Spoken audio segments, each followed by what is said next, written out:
Assalamualaikum warahmatullahi wabarakatuh. Perkenalkan, nama saya Diana dengan NIM 1703842005056. Video ini saya buat untuk memenuhi UAS mata kuliah Bioteknologi dengan dosen pengampu Bapak Nur Afiqih FPD MPD. Dalam video ini membahas bioremediasi. Submateri yang dijelaskan ialah jenis-jenis mikroorganisme yang berperan dalam bioremediasi dan jenis-jenis bioremediasi.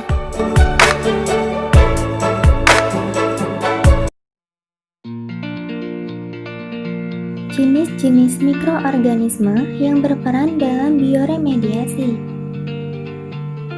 yaitu ada Pseudomonas sp, Arthrobacter sp, Acinetobacter sp, dan Bacillus sp. Mikroorganisme akan mendegradasi zat pencemar atau polutan menjadi bahan yang kurang beracun atau tidak beracun. Polutan dapat dibedakan menjadi dua, yaitu ada bahan pencemar organik dan bahan pencemar sintetik atau buatan. Bahan pencemar berdasarkan kemampuan terdegradasinya di lingkungan, yaitu ada bahan pencemar yang mudah terdegradasi atau biodegradable pollutant, dan bahan pencemar yang suka terdegradasi atau lambat sekali terdegradasi atau non-degradable pollutant. Senyawa-senyawa pencemar menurut keberadaannya dapat dibedakan menjadi senyawa-senyawa yang secara alami ditemukan di alam dan jumlahnya atau konsentrasinya sangat tinggi. Senyawa xenobiotik yaitu senyawa kimia hasil rekayasa manusia yang sebelumnya tidak pernah ditemukan di alam. Pencemaran minyak bumi. Bahan utama yang terkandung di dalam minyak bumi adalah hidrokarbon alifatik dan aromatik. Minyak bumi menghasilkan fraksi hidrokarbon dari proses destilasi bertingkat. Apabila keberadaan minyak bumi berlebihan di alam, masing-masing fraksi minyak bumi akan menyebabkan pencemaran yang akan mengganggu kestabilan ekosistem yang dicemarinya. Beberapa bakteri dan fungi diketahui dapat digunakan untuk mendegradasi minyak bumi.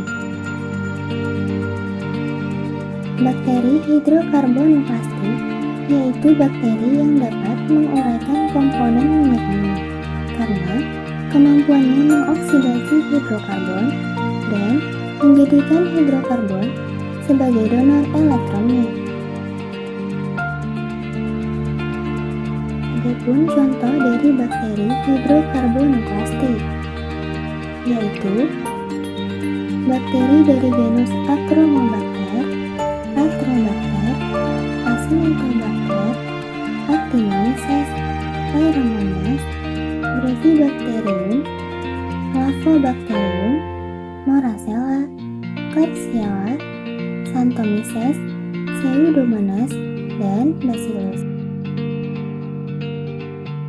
Contoh fungi yang digunakan dalam biodegradasi minyak bumi yaitu fungi dari genus Phanerothece, kuning Hamella, Penicillium, Candida, Sporoboliniaceae, Cladosporium, Debaromyces, Fusarium, Hansenella, Rhodosporidium, Rhodotulula, Torulopsis, Trichoderma, dan Trichosporon.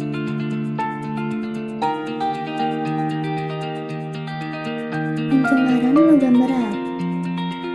Logam berat merupakan unsur yang berbahaya di permukaan bumi, sehingga kontaminasi logam berat di lingkungan merupakan masalah yang besar.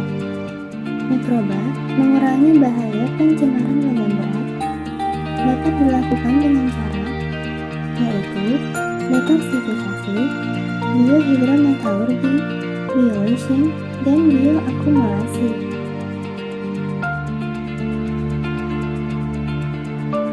Detoksifikasi atau biosorpsi yaitu mengubah ion logam berat yang bersifat toksik menjadi senyawa yang bersifat tidak toksik. Proses ini umumnya berlangsung dalam kondisi anaerob dan memanfaatkan senyawa kimia sebagai akseptor elektron. Kemudian, biohidrometalurgi yaitu mengubah ion logam yang terikat pada suatu senyawa yang tidak dapat larut dalam air menjadi senyawa yang dapat larut dalam air.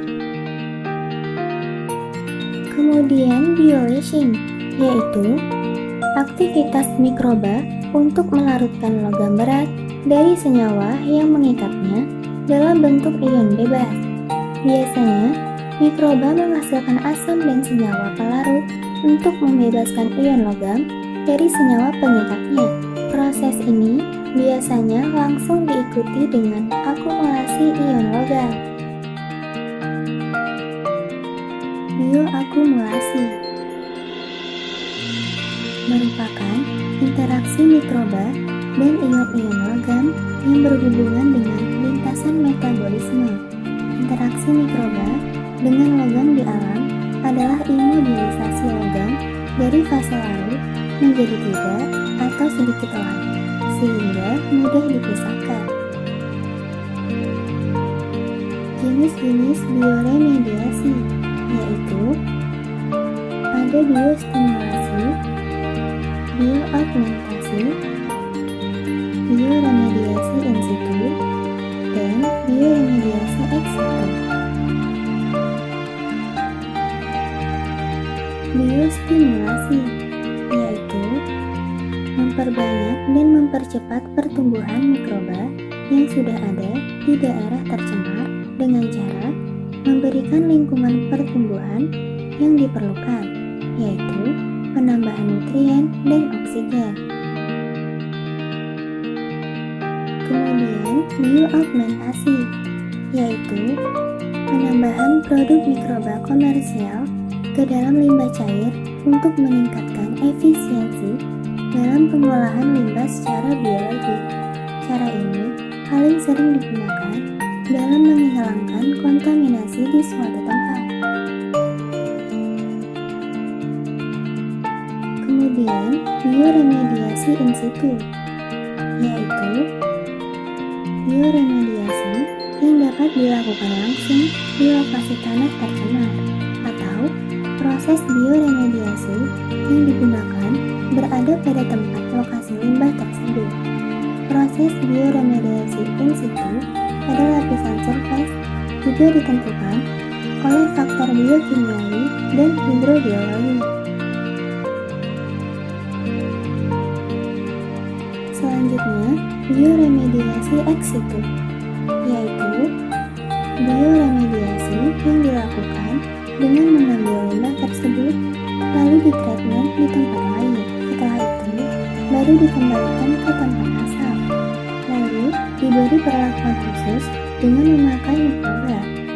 Bioremediasi ini bisa lebih cepat dan mudah dikontrol dibanding in situ dan mampu meremediasi jenis kontaminan dan jenis tanah yang lebih beragam.